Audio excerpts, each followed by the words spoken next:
Hai guys, thank you so much yang udah subscribe Jalan-Jalan Liburan.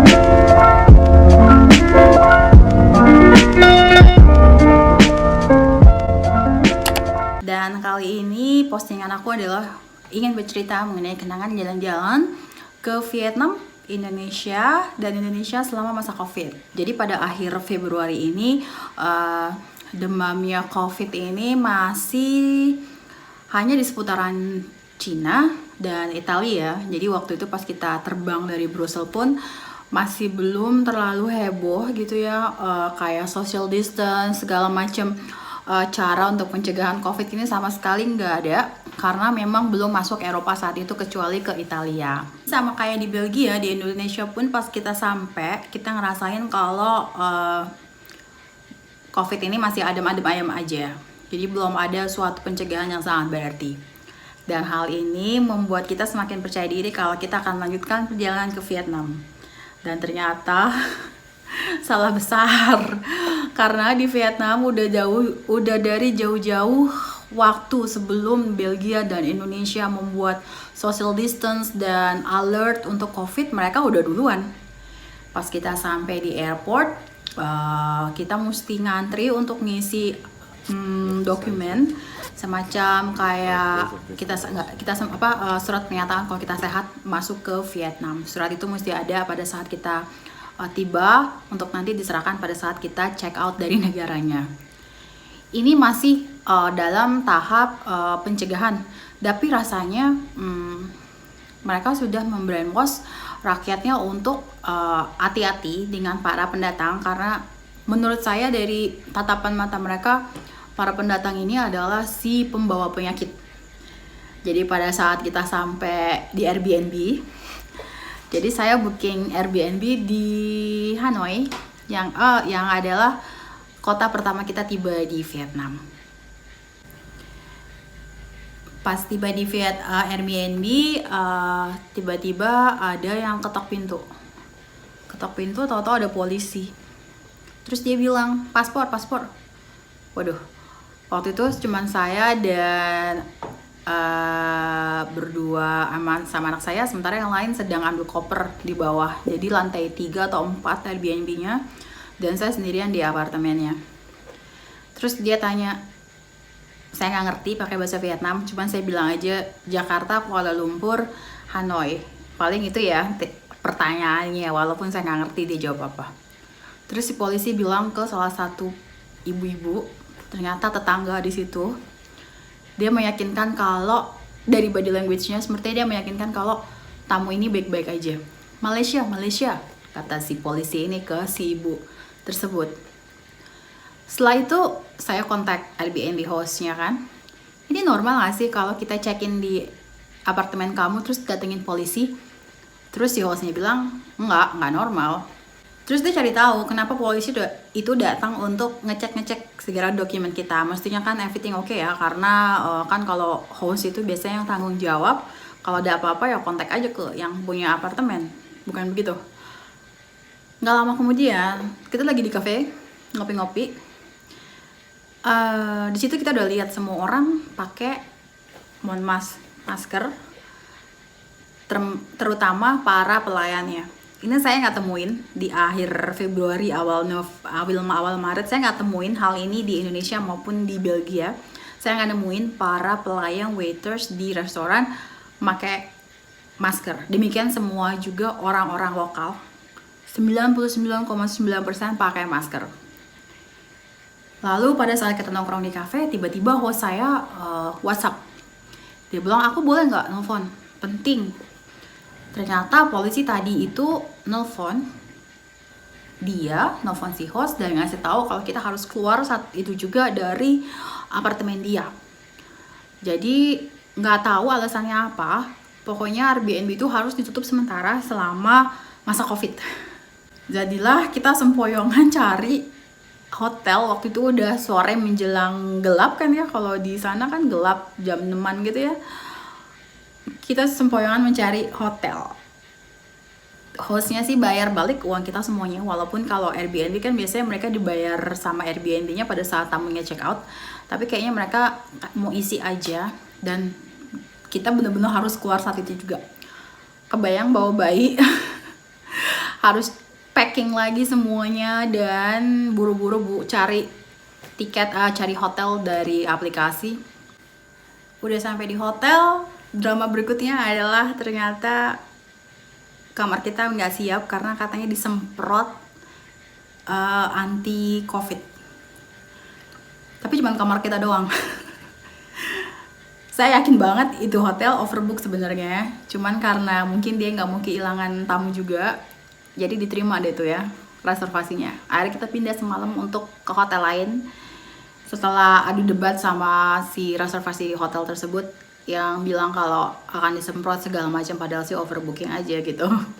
Itu drama sekian nomor selama baru tiba hari pertama di Vietnam. Nah, jadi setelah kita lihat semua orang pakai masker, jadi kita kemana-mana juga respect itu dan pakai masker juga. Padahal saat itu berita yang beredar adalah kalau kita pakai masker kalau kita sakit kan pernah kan ada berita seperti itu. Kalau kamu batuk, kamu pakai masker. Kalau kamu sehat nggak apa-apa. Sebelum akhirnya berubah semua harus pakai masker. Nah, pada saat itu karena kita ngerasa kita nggak sakit, ya udah kita nggak pakai masker. Demikian juga turis-turis bule lainnya, kita lihat sih semuanya nggak ada tuh yang pakai, kecuali memang orang lokalnya. Cerita berikutnya adalah dari kota Hoi An nih. Jadi kita berangkat dari Hanoi, terus ke Da Nang, Hoi An, dan Ho Chi Minh City. Setiap kota ini kita lewati dengan naik pesawat Vietjet, domestik lokal gitu. Karena untuk supaya hemat waktu, juga kayaknya emang untuk ya nggak pengen terlalu lama di jalan menempuh perjalanan dengan bus atau kereta, karena bawa anak bayi juga. Di Hoi An ada cerita sendiri mengenai COVID. Jadi setelah kita baca, Provinsi Da Nang ini provinsi yang nggak ada korban COVID. Ya mungkin karena udah agak panas kali ya, dan pinggir pantai, entahlah sirkulasi mungkin baik atau gimana provinsi ini, pokoknya dia nggak ada yang namanya korban. Jadi pada saat saya cek di hotel.com, booking atau Airbnb, semuanya tuh hostnya nulis no COVID in here, no COVID in here. Oke.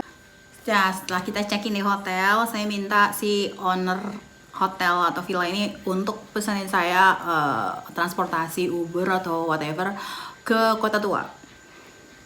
Pas dalam perjalanan menuju Kota Tua kurang lebih sekitar 10 atau 15 menit, saya tuh batuk-batuk. Jadi saya batuk-batuk pakai masker. Batuk dalam arti kata bukan COVID ya, batuk karena AC, debu, perubahan cuaca yang lumayan drastis. Ini bikin orang kan bisa jadi alergi ataupun apapun lah ya, pokoknya batuk-batuk tanpa alasan.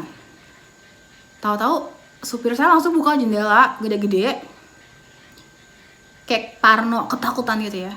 Ya udah, saya pikir nggak apa-apa, ya udah. Terus pas kita pulang ke tempat kita nginep, si ownernya nanya ke suami saya, istri kamu tadi dicariin polisi kesini. Hah? Kenapa? Karena dia batuk-batuk. Oh my god.